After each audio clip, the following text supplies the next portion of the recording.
What's up, everybody? Welcome back to another episode of Economic Events. Today, I'm going to be doing things a little bit differently. I'm not going to be reading an article to you guys. Instead, I'm going to be summarizing a book I read recently. Now, keep in mind that this is a finance channel, so for those of you who are disappointed, I'm not going to be summarizing Harry Potter to you guys or 50 Shades of Grey. You're going to have to find that out on your own. Instead, the book I'm going to be summarizing is this one right here. Michael Lewis's The Big Short. It's really nice. Obviously, it has a lot to do with finance. It's a finance book, of course, so which is in line with what my channel does anyway. This is something different that I'm going to be doing, and just to kind of test the waters and see how it does. So let me know in the comment section what you think. If you want me to go back to the regular programming where I just summarize the articles and give my opinion on it. If you guys want me to do more of these book reviews, book summarizations, whatever you want to call it, I definitely want to get some feedback on that and see what you all think about it. But anyway, let me get started on this. So I'm going to go ahead and list the 5 key takeaways that I got from the book. I went ahead and wrote them down. I'll just go ahead and read them off. So the first one is, of course, what I took from it was it talked about the origins of the financial crisis, which, of course, was the 2008 financial crisis with the subprime mortgages, housing market bubble, which may play into the current economy or the current stock market, but in this case, with the AI, artificial intelligence bubble, if you will, you got the Nvidias who is going up, 5-10% every week now. So basically, you just put in $100 into Nvidia, and then next week you've got $105 or $110. So now that stock particularly may not be a bubble, but I'm just putting that one out there because that's the first one I thought about. So for those of you who are own Nvidia stock, don't be offended by that. That's just the first one I thought about. All right. The second one I took from it was some insightful characters, and the main ones were, of course, Michael Burry. He's the one that put billions of dollars into the subprime mortgage delinquencies, and he obviously made a bunch of money off of it, or subprime mortgages, I should say. And then some of the other lesser-known names, if you will, Steve Eisman, Charlie Ledley, and Jamie Mai.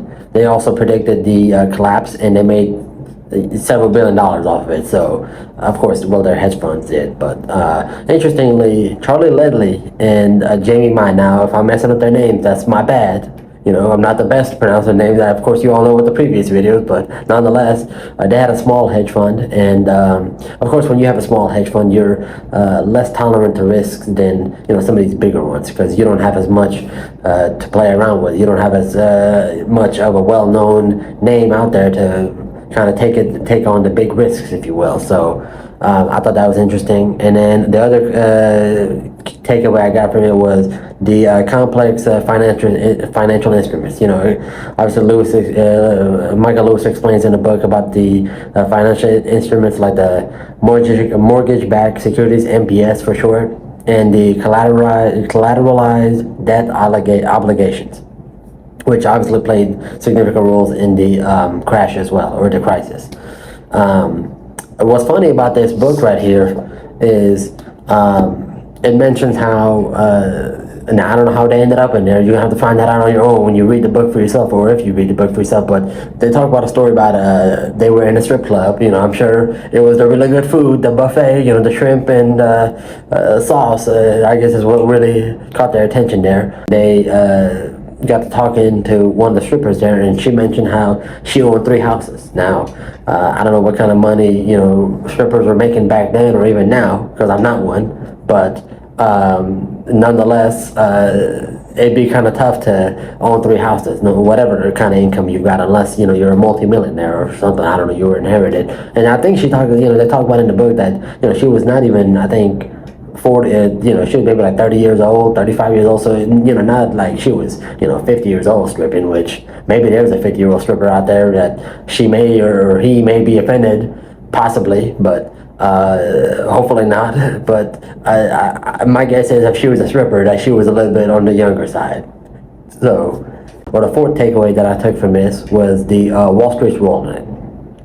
Now, we know Wall Street's not innocent, of course. Most people that do the day trading and they follow the market, they have a belief that the stock market is quote-unquote rigged anyway, so which I don't know if I call it rigged. I probably more call it manipulated, just because of the fact that, let's just say me, I put in $100 into Amazon stock, and it just doesn't move at all. It just kind of stays there, like, okay, whatever. $100 didn't do anything for me. Somebody else comes in with $100 million and they put it into Amazon stock, and it goes boom. So obviously there's some manipulation there.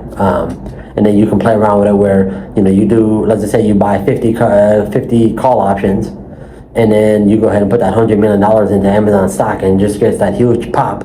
Well, your 50 call options at this point has most likely doubled or tripled in money. So, talk about a whole bunch of money there. So there's some manipulation there, of course. But I'm not naive, to where I don't believe that there isn't any manipulation. I wouldn't say it's rigged. I'd say more manipulated, but nonetheless. And then the final takeaway I got from this was, the moral and ethical questions. The book talked about important questions about morality and ethics and the finance, highlighting the impact of greed and short-sightedness on the economy, on the global economy. Basically, how I took it is, they mentioned in the book that there was this guy who was making $30,000 a year, and he got approved for a $250,000 loan. Now, that doesn't really happen. That's kind of far-fetched. That's crazy. You're talking about almost 10 times your income. Now, typically they approve you for maybe 6 times or 7 times your income, but they had back then they had an acronym, NINA, or it was no income, no assets.